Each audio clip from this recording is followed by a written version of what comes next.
Welcome back to the show. It's been a while. Marcy Goldstein-Gelb is co-director of National COSH. That's the National Council for Occupational Safety and Health. And this is a passion of hers. And she's going to talk about some changes in the Biden administration. All good here.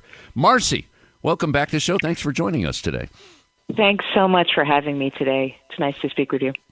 Why don't you give our listeners a quick rundown? I know you have another executive director, Jessica Martinez. She works on the West Coast. You work out of Boston. National COSH, I know you've been with them since 2016. Why don't you give me a rundown on the organization? Go ahead.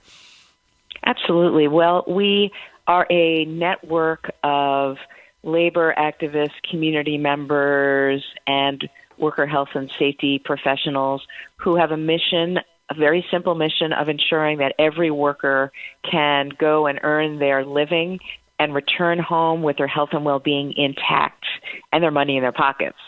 So in this pandemic, I think it's become patently obvious why we have been having this mission since since OSHA was enacted, the absolute urgent need for workers to have their safety and health protected. We have coalitions, COSH groups all over the country. There's 25, and they bring together folks in communities. But we have a broader umbrella group that brings together individual labor activists as well, called the Protecting Workers Alliance.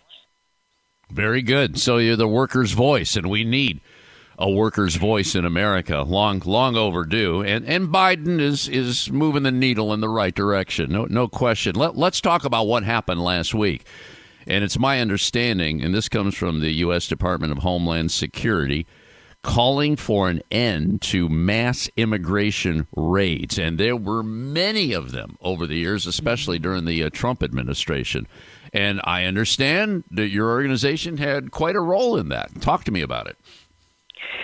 Well, I have to say that, unfortunately, this has been a very a longstanding issue before the Trump administration, that employers have systematically and strategically sought out undocumented immigrants, knowing that they had the least voice in the workplace, because should they speak up, they could be silenced, they could be retaliated against, and therefore they could be doing the dirty work of employers, free from any sort of consequences.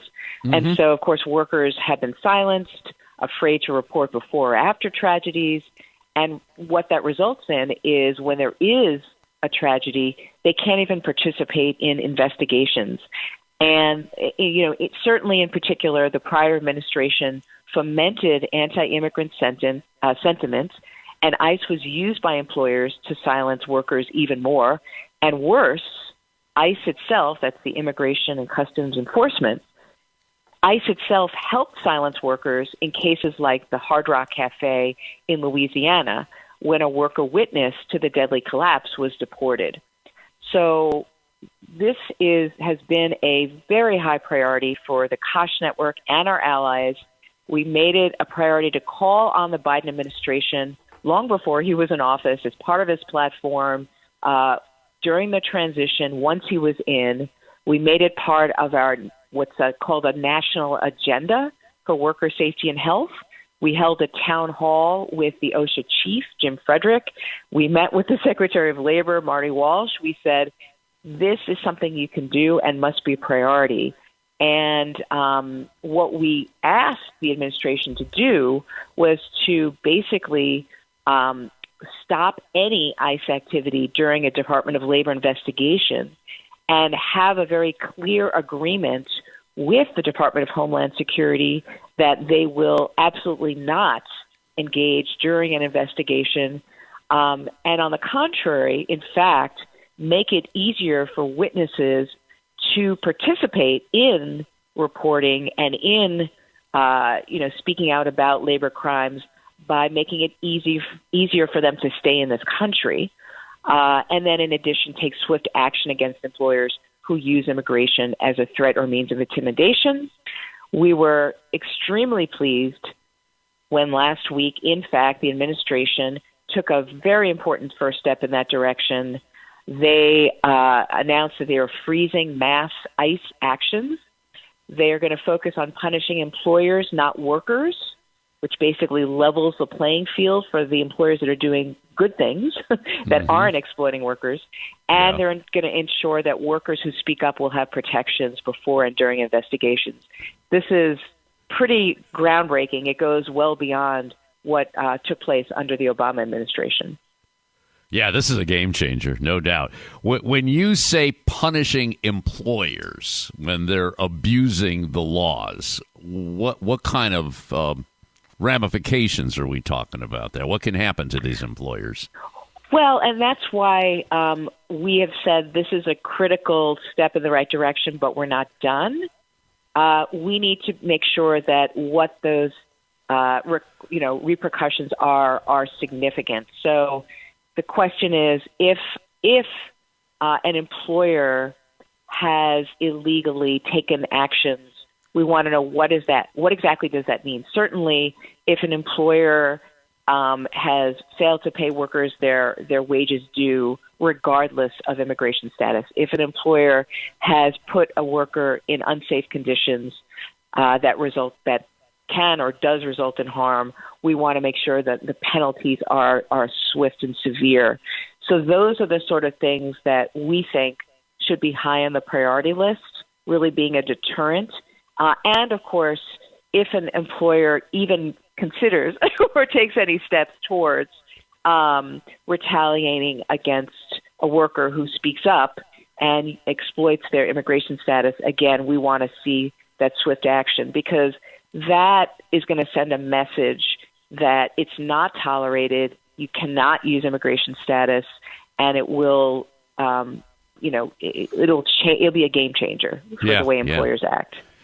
I've been saying on this show, we have a new sheriff in town, and that sheriff, well, it could be Joe Biden, it could be Marty Walsh. I mean, the right people are in place in Washington to make things happen for the workers, and that's so important, so important. I want to talk about this extreme heat. You know, we've got some issues in this country where workers, many of them immigrants, and I just recall the story out of the Pacific Northwest where, I mean, it's usually 65, 70 degrees, and it was, what was it, like 120? I mean, come on. And these workers were in the field pretty much dropping dead. And I know your organization was very, very vocal about this. And as I remember, the response was, yeah, I know this is a big issue. And they said it's going to take some time. And I guess they are starting to move in the right direction on that. Can you fill us in?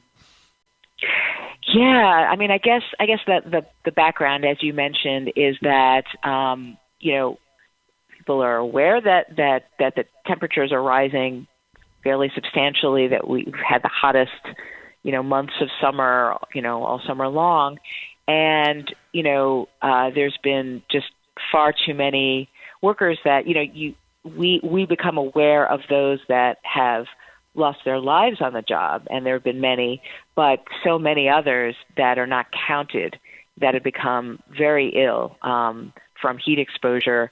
And it's not only those that are outdoors; it's those that are indoors as well. There was an example in New Jersey of and made worse during the pandemic because they turned off fans to avoid sort of spreading. They were, concerned about the effect of the fans on COVID, and as a result, a worker died of heat stroke. So again, it's a really significant issue, and something that's been brought up for a long time, as you've mentioned. Workers have organized locally. There's been some local ordinances that have passed. There's been good work in places like, as usual, California and Washington, but never really significant advances on the federal level. And it's been clear in our conversations with the head of OSHA, as well as the Secretary of Labor, that this is something that they want to move. They're going to move it as quickly as they can. Usually these things take, 7-8 years, and then you never know if it's going to pass, if it's going to get through. There's talk about trying to get it through during the first administration, if possible. The first 4 years. So that's pretty significant. And then there's other steps that they're taking to they've created this multi-prong approach to try to address and protect workers in the interim. When you talk about this stuff, Marcy, OSHA, which is the Occupational Safety and Health Administration, is grossly understaffed. Are you getting any information out of this administration that they're going to beef up? Because I recall a statistic, and this was some years back, that it would take like once every 190 years to inspect every business in the country today. Some ridiculous figure like that. Are they they're doing the right things, but are they beefing up staff right now, to your knowledge? Well, they are trying to beef up staff with existing resources because they're woefully understaffed. They don't even have a head of OSHA because, they have an interim, and Jim Frederick is wonderful, but they've got, Doug Parker in the wings who's waiting to be confirmed. So that's a good start. And then in addition, there was some resources for OSHA put into one of the recent reconciliation bills. So there's definitely efforts to bring more resources to OSHA. It desperately needs it. And really, the if you're going to be a watchdog agency for the life of our workforce, the well-being of our workforce, and especially, became patently clear the critical need for OSHA in the midst of a pandemic, then they need to have the resources to have really a robust staffing. Marcy Goldstein-Gelb, co-director of National COSH, that's the National Council for Occupational Safety and Health.